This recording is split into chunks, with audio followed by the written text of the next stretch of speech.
The discovery. The void between stars had always felt peaceful to Vashkar. As chief archaeologist of the Zendari Scientific Consortium, he had spent centuries exploring dead worlds across the galaxy, but nothing compared to the quiet satisfaction of drifting through the emptiness while contemplating the mysteries of vanished civilizations. Approaching Helios 9, announced Taylor, his pilot and longtime research partner. Her six-fingered hands danced across the navigation console with practiced ease. Like all Zendari, her blue-tinged skin seemed to shimmer under the dim lights of their research vessel, the Eternal Seeker. Vashkar nodded, his attention fixed on the preliminary scans. The energy signature remains constant. Whatever's down there has been active for a very long time. That was the puzzle that had brought them across 17 systems to this unremarkable yellow star and its fifth planet, a barren, rocky world that had never appeared in any database until a routine stellar mapping probe had detected strange energy fluctuations beneath its surface. Energy that, according to their calculations, had been pulsing steadily for at least 50 million years. Impossible, the consortium had declared when Vashkar presented his findings. No technology lasts that long. The dating must be flawed. But Vashkar knew better. In his 800 years of archaeological work, he had developed an intuition about these things. And this discovery felt significant in ways he couldn't yet articulate. As they entered orbit around Helios 9, the rest of the research team joined them on the bridge. Creel, their geophysicist, towering over the others with his crystalline exoskeleton. Nema, the xenolinguist, her tentacled appendages curling with excitement. And Dorn, their security specialist, his scaled skin tensing as he scanned for threats out of habit. "I've never seen readings like these," Creel rumbled, studying the holographic display. "The structure extends at least 15 kilometers beneath the surface. But the composition..." He trailed off, mandibles clicking in confusion. "What about it?" Vashkar asked. "It doesn't match any known construction material, not even theoretical ones. Whatever built this used technology we can't comprehend." That wasn't unusual in their line of work. The galaxy had seen countless civilizations rise and fall, each with their own technological paths. What made this site different was its age. Nothing this old should still be functional. "Prepare the landing craft," Vashkar ordered. Standard protocol for potentially active sites. Within the hour, they had descended through the thin atmosphere to the planet's desolate surface. Wind-swept rocks and dust stretched to the horizon under a pale sky. Nothing lived here. Nothing had lived here for millions of years. They followed the energy readings to a narrow ravine cut deep into the planet's crust. At first glance, it appeared natural, just another geological feature on a dead world. But as they approached, Nema pointed to subtle patterns in the rock face. "Those aren't natural formations," she said, her voice tight with excitement. "They're degraded glyphs of some kind." Vashkar ran his scanner over the patterns. They were so weathered that they barely registered as artificial, but Nema was right. Someone, or something, had carved these symbols eons ago. "Can you decipher them?" he asked. Nema's appendages twisted in negation. "Not without more samples and context. They don't resemble any known language family." "Let's find a way inside," Vashkar decided. "Creel, what do you suggest?" The geophysicist studied the ravine wall for several minutes before pointing to a section that appeared slightly different in texture. "The energy signature is strongest here. I believe this may be an entrance, hidden by time and erosion." It took them hours to clear away the accumulated debris of millions of years. As the sun began to set, casting long shadows across the barren landscape, Dorn's excavation equipment finally revealed what appeared to be a doorway. A perfect rectangle cut into the rock with precision that should have been impossible for its age. "No handles, no controls," Dorn observed, running his scaled hand over the smooth surface. "How do we open it?" Before anyone could suggest a solution, the ground beneath them trembled slightly. A line of light appeared along the edge of the doorway, spreading until it outlined the entire rectangle.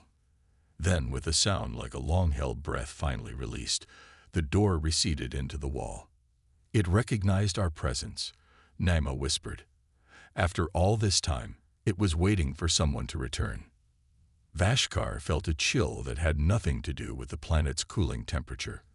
Proceed with caution. Full environmental suits and constant communication. The passage beyond the doorway sloped gently downward, illuminated by strips of soft blue light that activated as they approached. The technology was unlike anything Vashkar had encountered. Not mechanical, not quite biological, but something in between. Something elegant and impossibly ancient. The air inside is breathable, Creel reported, checking his instruments. Temperature stable. No detectable pathogens or toxins. Still, they kept their protective gear on. Standard protocol. They descended for what seemed like hours, the passage occasionally opening into vast chambers filled with artifacts that defied understanding, crystalline structures that hummed with inner light, flowing liquid metal suspended in complex patterns, machines, if they were machines, that seemed to shift and change when viewed from different angles. I can't begin to categorize any of this, Naima admitted, her scientific detachment giving way to awe. This civilization was beyond anything we've encountered. Finally, they reached what appeared to be a central chamber. Unlike the others, this room was perfectly circular, its walls covered in the same glyphs they had seen at the entrance, but preserved as if they had been carved yesterday. In the center stood a pillar of shimmering energy that rose from floor to ceiling. The source of the energy signature, Creel confirmed, studying his readings. It's a data storage system of some kind. Incredibly sophisticated. Vashkar approached the pillar cautiously. Within its shifting light, he could see patterns, information encoded in ways he couldn't comprehend but somehow recognized as meaningful. As he drew closer, the pillar's light intensified, focusing on him like a conscious entity examining a curious specimen. Vashkar, Dorn warned, step back. We don't know. But it was too late. A beam of light shot from the pillar, engulfing Vashkar. He felt no pain, only a strange sensation of connection, as if the ancient technology was interfacing directly with his mind, searching for something. Then, as suddenly as it had begun, the light receded. The pillar's glow stabilized, and a new pattern appeared within it, a three-dimensional star map of the galaxy, rotating slowly. One star pulsed with greater intensity than the others. That's the Sol system, Naima said, checking their astronomical database, home to a recently discovered sentient species, humans. Recently discovered, Vashkar murmured, still recovering from the strange mental contact. The pillar thinks differently. The map zoomed in on the Sol system, focusing on the third planet, Earth. Images began to flash within the pillar. Ancient cities spanning continents, vessels traveling between planets, beings that looked remarkably like humans, but somehow more. This can't be right, Dorn growled. Humans are primitives. They only achieved spaceflight a few centuries ago. They're newcomers to the galactic community. Unless they're not, Vashkar said quietly, the implications dawning on him with terrible clarity. Unless what we're seeing is their past, not their future. The pillar's display shifted again, showing scenes of devastation, a war of unimaginable scale, fought not just across planets but stars. The human civilization, vast and powerful beyond comprehension, facing an enemy shrouded in darkness. Then came images of a desperate plan, a massive device activated on Earth, sending waves of energy throughout human territory. As the waves passed, cities disappeared, technology failed, and the humans themselves changed, becoming simpler, forgetting. They regressed themselves, Naima whispered in horror, deliberately. But why? Creel asked. The final images provided their answer. The dark enemy, seemingly victorious, retreating from the now primitive human worlds, losing interest in foes no longer worth conquering. And beneath the surface of Earth and other human worlds, Machines like this one went dormant, waiting. As the display faded, Vashkar felt a weight settle on his shoulders, the weight of knowledge no one was prepared to accept. The galaxy's understanding of its own history was wrong. Humans weren't newcomers. They were the firstborn, the eldest civilization, who had sacrificed their advancement and their memory to survive. "We need to report this to the consortium immediately," Dorn insisted, always the pragmatist. "No," Vashkar said firmly. "Not yet. Not until we understand more." "The humans should be told," Naima argued. "It's their history, their legacy." Vashkar shook his head. "Think of the consequences. Humans are already advancing faster than any species we've encountered. If they learn they once ruled the stars, other species would see them as a threat," Creel concluded. "They might take preventative measures." The team fell silent, contemplating the implications.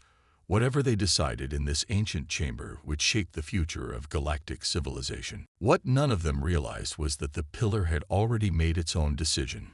Even as they debated, signals were radiating outward, to other installations scattered across the galaxy, and to Earth itself, where long-dormant genetic memories waited to be awakened. The humans were about to remember who they once were, and the galaxy was not prepared. In the silence of the chamber, the pillar's light pulsed once more, like a heartbeat returning after a long sleep. The countdown had begun. The awakening. Dr. Elena Reyes had always had the dreams.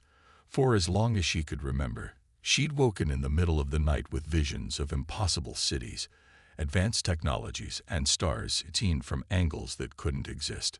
As a child, she'd drawn them compulsively. As an adult, she learned to hide them, channeling her visions into theoretical physics research that her colleagues found remarkably intuitive. But lately, the dreams had changed. They'd become clearer, more frequent, more urgent, and she wasn't alone. "It's happening globally," said Dr. Marcus Chen, her research partner at the Quantum Propulsion Laboratory in New Mexico. He gestured to the holographic display showing data from their worldwide dream survey. "Reports of shared dreams are up 8,000% in the last 3 months, all with remarkably similar imagery." Elena studied the images compiled from thousands of submissions, crystalline spires reaching to the sky, ships moving between stars without conventional engines, beams of light communicating through thought. The same visions that had haunted her for decades.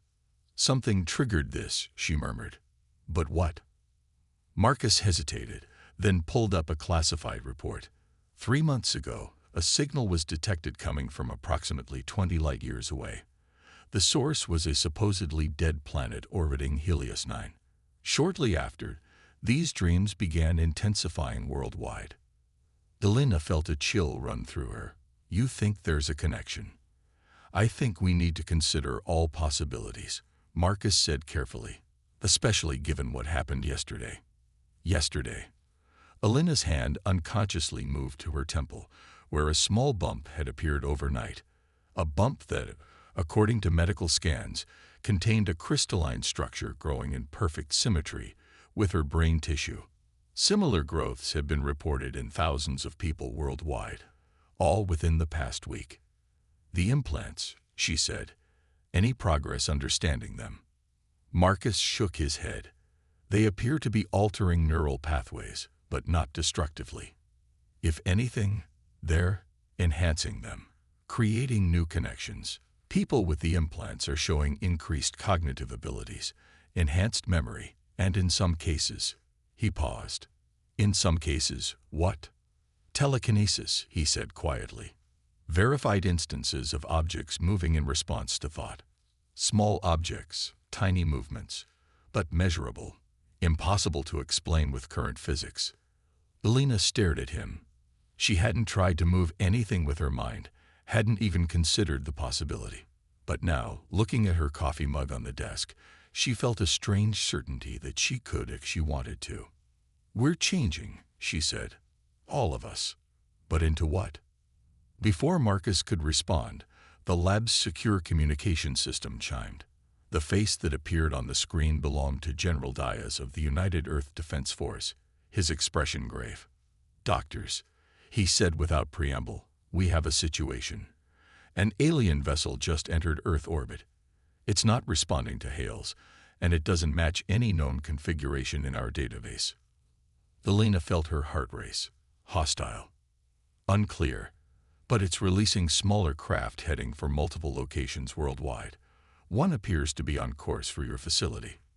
Evacuation, Marcus asked, already moving toward the emergency protocols. Negative, Diaz replied.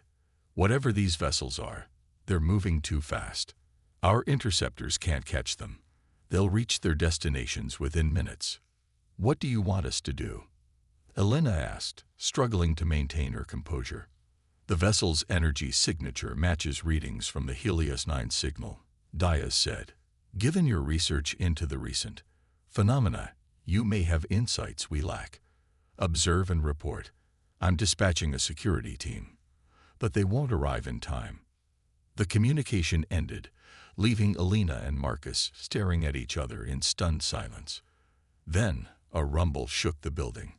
Not an explosion, but the pressure wave of something massive decelerating overhead. They rushed to the window in time to see a craft unlike any human or known alien design settling onto the laboratory's landing pad. It seemed to shift between states, sometimes solid, sometimes translucent, its surface flowing like liquid metal while maintaining a vaguely triangular shape. "It's from my dreams," Elena whispered. "Exactly like my dreams." The craft had no visible entrance, but a section of its hull simply dissolved, revealing a ramp. No figures emerged. No communication was attempted. It simply waited. "We should barricade ourselves in," Marcus said, his voice shaking. "Wait for security." But Elena was already moving toward the exit. "No, this is what I've been waiting for my entire life. I can feel it." "Elena, wait." She didn't turn back. Something was pulling her forward, not a physical force, but a certainty that transcended reason. By the time she reached the building's entrance, others had joined her, dozens of researchers and staff, all with the same glazed expression, all moving with purpose toward the alien craft. They gathered before the vessel in silence. Elena found herself at the front of the group, staring up the ramp into a softly illuminated interior that shifted and changed like the outer hull. Then a voice spoke directly into her mind, not in words, but in concepts, images, emotions that somehow translated into understanding. "You are awakening. Sooner than intended. The signal was premature. The enemy has returned." Elena tried to respond with words, but found herself communicating in the same abstract language of pure thought. "Who are you? What's happening to us? We are the guardians. The caretakers left behind when you chose forgetfulness. Human, yet not human. Machine, yet not machine. We have watched over your world since the Great Regression." Images flowed into Elena's mind. Vast cities beneath Earth's oceans and inside hollow mountains. Facilities on the Moon, on Mars, throughout the solar system. Sentient machines maintaining technologies beyond human comprehension, all hidden from detection. The Great Regression, Elena thought back. We did this to ourselves. To survive extinction. To hide from the void architects who cannot comprehend regression, only advancement. They came to harvest your knowledge, your technology, your essence. When you appeared to devolve, to lose what made you valuable, they retreated to the spaces between galaxies to hibernate until worthy prey emerged again. Elena struggled to process the enormity of what she was learning. And now they're returning. Yes, your natural evolution was accelerating too rapidly. A researcher of the Zendari discovered one of the memory repositories. The awakening protocol was activated. The void architects have sensed the change. Outside the laboratory perimeter, military vehicles were arriving, soldiers establishing a defensive position. But they didn't approach, watching in bewilderment as hundreds of people now stood motionless before the alien craft, engaged in silent communion. Around the world, similar scenes were unfolding.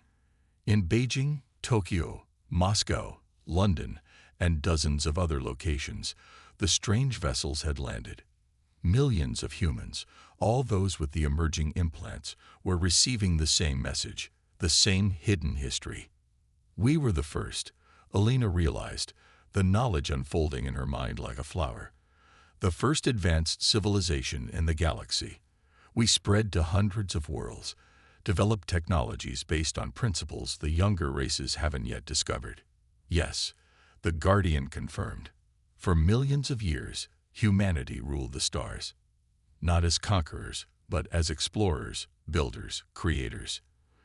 You prepared the galaxy for life, seeded worlds, nurtured conditions for intelligence to emerge. Then the Void Architects came from beyond the rim. The memory was there now, unlocked in Alina's genetic code.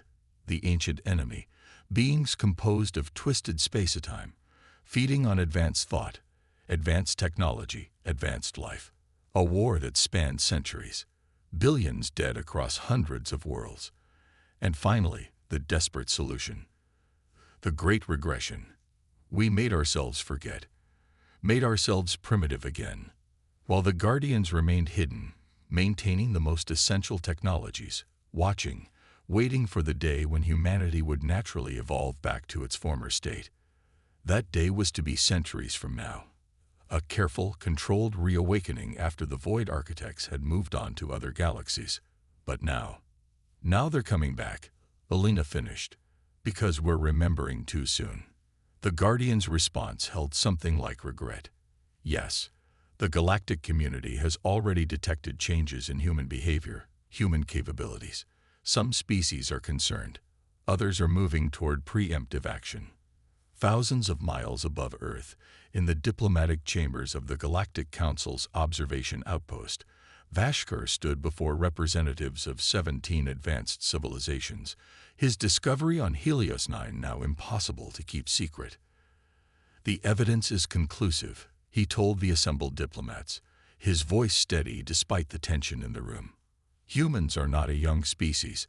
They are the descendants of the first civilization, who chose to regress rather than face extinction. Impossible, declared Ambassador Tholak of the Nuveri Empire, his crystalline form glittering with agitation. No species would willingly surrender advancement.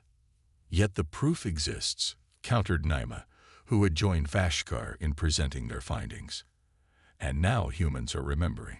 The implants appearing in their population are not foreign technology. They are dormant structures encoded in their DNA, awakening in response to signals from installations like the one we discovered. If they fully awaken, rumbled Creel, they will rapidly advance beyond any of our civilizations. Their technological development is already accelerating at unprecedented rates. Then the solution is obvious, said General Zurak of the Demirian Military Coalition, his scaled face impassive. We must contain the human threat before it fully manifests. Their worlds must be quarantined, perhaps even sterilized for the safety of the galaxy. Vashkar felt a chill at the casual way Zurak proposed genocide. That would violate every principle of the Council.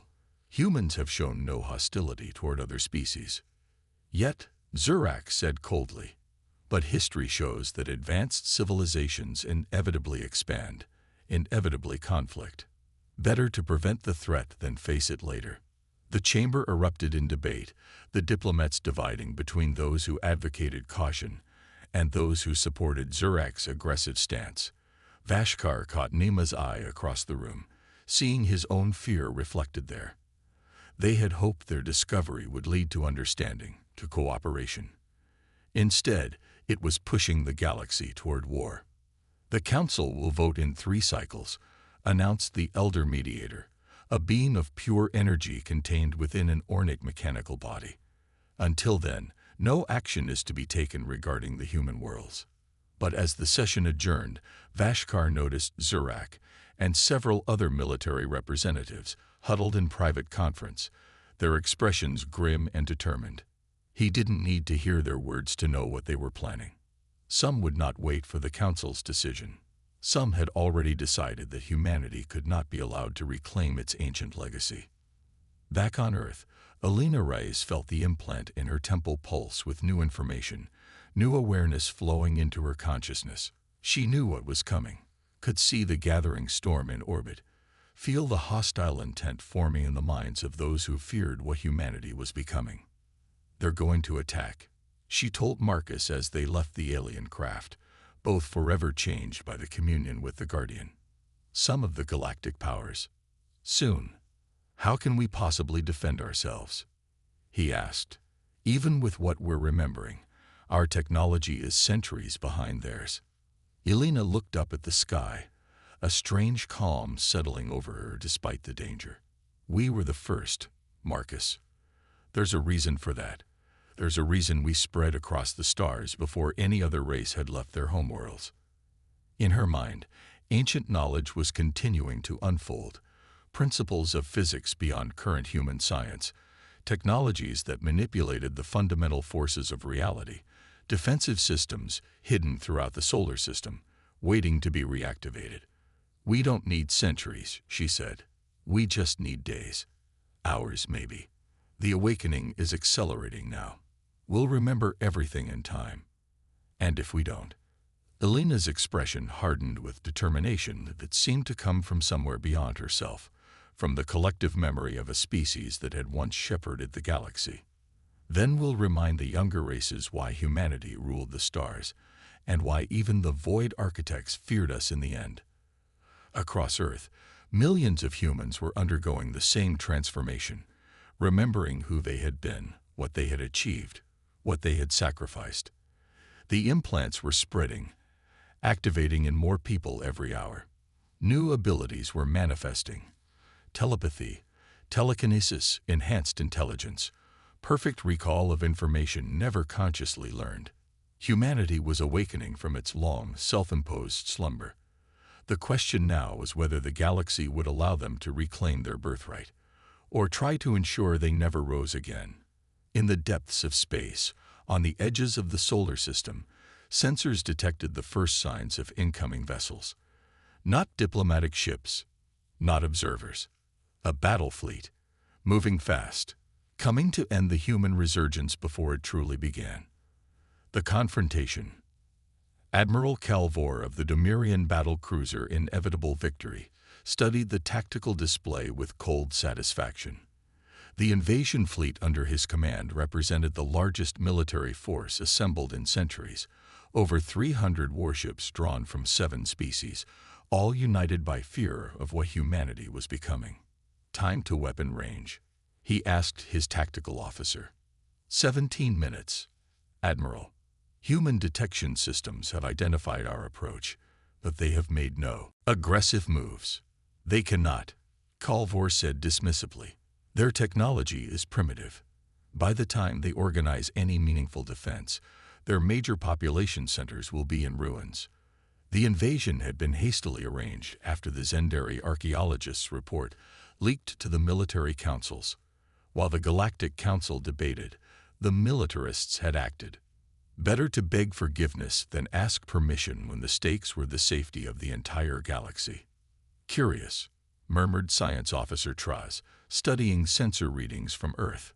"I'm detecting significant power fluctuations across the human planet. Energy patterns unlike anything in our database." "Weapons systems?" Calvor asked sharply. "Unknown. But the energy output is growing exponentially. Similar readings appearing on their moon and the 4th planet." Calvor's scaled skin tightened with unease. The humans should not have had time to prepare. The fleet had launched within hours of the decision, maintaining communications blackout throughout their approach. Yet somehow, the primitives seemed aware of what was coming. "Maximum acceleration," he ordered.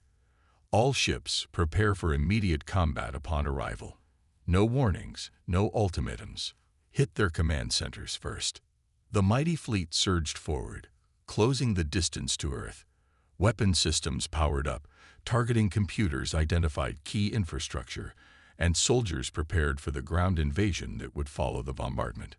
None of them noticed the subtle distortion in space, spreading outward from Earth like ripples in a pond. None of them recognized the significance of the unusual radiation now permeating the solar system. None of them understood that they were no longer facing primitive humans, but something awakening to its former glory. None of them. That is, except Vashkar and his research team, who had managed to smuggle themselves aboard one of the support vessels after failing to prevent the attack through diplomatic channels. They don't understand what they're walking into, Vashkar told his companions as they huddled in the cargo hold they'd converted into a makeshift command center. According to the archives we discovered, humans developed defensive technologies unlike anything the current galactic powers possess. If those systems still exist and reactivate, Naima said, her tentacles twisting anxiously, this fleet could be annihilated. We have to establish communication, Vashkar decided. With the humans, with the fleet commanders, with anyone who will listen. This confrontation could spiral into a war that will devastate the galaxy. On Earth, Elena Reyes stood in the newly established Global Defense Coordination Center beneath Mount Cheyenne, surrounded by hundreds of humans in various stages of awakening. Some, like her, had nearly complete access to their ancestral memories now. Others were just beginning to comprehend what they were becoming. Fleet approaching weapons range in 12 minutes, reported General Diaz, who had quickly adapted to the new reality once his own implant activated. Conventional defenses are ready, but against this many ships. Conventional defenses won't matter, Elena said, her attention focused on the holographic representation of Earth's solar system floating before her. With a thought, she zoomed in on specific locations, apparently empty regions of space that her awakened senses now recognized as anything but empty. The Guardian network is at 60% activation, she reported. The Luna hub is online. Mars hub coming online now. Jupiter hub still dormant. Around her, hundreds of newly awakened humans worked in perfect coordination, their minds linked through the rapidly expanding neural network created by their implants. They weren't just remembering their species' past. They were actively reconnecting to the systems their ancestors had left behind. Hidden defenses, cloaked installations, dormant technologies scattered throughout the solar system. We need more time, Marcus said, monitoring the reactivation progress. Another hour, and we could have the full network operational. We don't have an hour, Elena replied grimly. We'll have to work with what we have. She closed her eyes, extending her consciousness through the neural network, feeling the minds of millions of awakened humans joining together into a collective intelligence that grew more powerful by the minute. Together, they'd reached out to the Guardian network, the automated defense systems hidden throughout the solar system, waiting for humanity to reclaim its heritage. In orbit around Jupiter, ancient installations hidden within the gas giant's many moons began to power up, their energy signatures masked by the planet's powerful radiation belts. On Venus, facilities buried deep beneath the crushing atmosphere activated protocols dormant for millions of years. Throughout the asteroid belt, what had appeared to be ordinary rocks revealed themselves as camouflaged weapon platforms and sensor arrays. And on the Moon, within a vast underground complex beneath the Mare Serenitatis, a quantum supercomputer awakened to full consciousness. The last Guardian, the most sophisticated artificial intelligence ever created by the ancient humans, designed to coordinate the defense of Earth until its creators could return to their former glory. Invading fleet detected, announced a voice throughout the Global Defense Center, not from speakers, but directly into the minds of all present. Guardian Protocol Alpha initiated. Defense network at 63% capacity and rising. Void Architect presence not detected. Calculating response options. Elena recognized the voice from her communion with the vessel that had landed at her laboratory. The same Guardian presence, but vastly expanded, infinitely more powerful now that it had reconnected to its primary systems. Can we stop them without destroying their ships? She asked, speaking aloud out of habit, though her thoughts would have sufficed. Affirmative, the Guardian replied. Partial defense capabilities include localized space-time manipulation, gravitational lensing, and targeted EMP systems. recommending non-lethal response at this time. "Proceed," Elena ordered, knowing she spoke not just for herself, but for the collective will of awakened humanity. "Disable their ships, but preserve life whenever possible. We were guardians once, not conquerors." Admiral Kelvor was 6 minutes from weapons range when everything went wrong. First came the sensor failures, subtle at first, targets blurring, readings fluctuating, then more dramatic as entire systems went offline.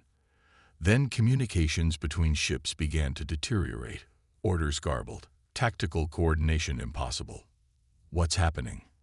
he demanded, watching in horror as his carefully organized battle formation disintegrated into chaos.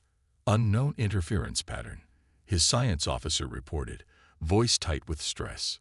"It appears to be affecting space-time itself around our vessels." Before Kelvor could respond, a violent shudder ran through the inevitable victory. The deck lurched beneath his feet, sending crew members sprawling. Emergency lighting flashed as primary power failed. "Report," he barked, pulling himself back to his command chair. "Propulsion offline. Weapons offline. We're not moving." The tactical display, operating on backup power, told an impossible story. The entire fleet, hundreds of advanced warships representing the pinnacle of galactic military technology, had simply stopped.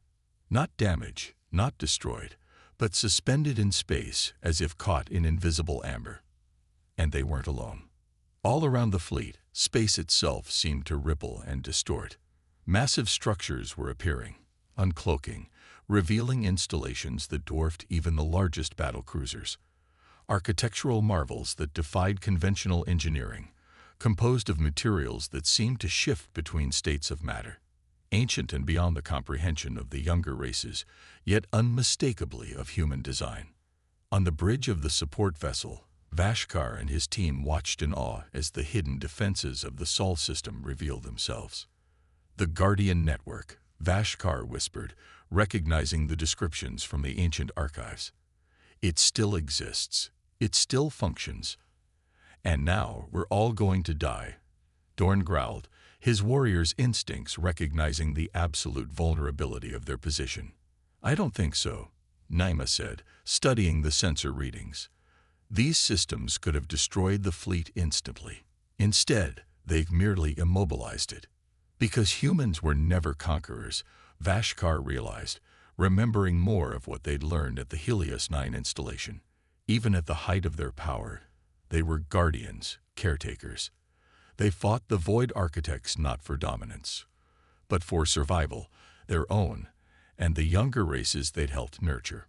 Throughout the fleet, panicked commanders ordered futile countermeasures, weapons that wouldn't fire, engines that wouldn't respond, shields that had been effortlessly penetrated by technology they couldn't comprehend. And then, across every communication system on every ship, a voice spoke, calm, measured, and undeniably human. "This is Dr. Elena Reyes of Earth. Your vessels have been temporarily neutralized by the Guardian Network. We mean you no harm, but we will not allow you to threaten our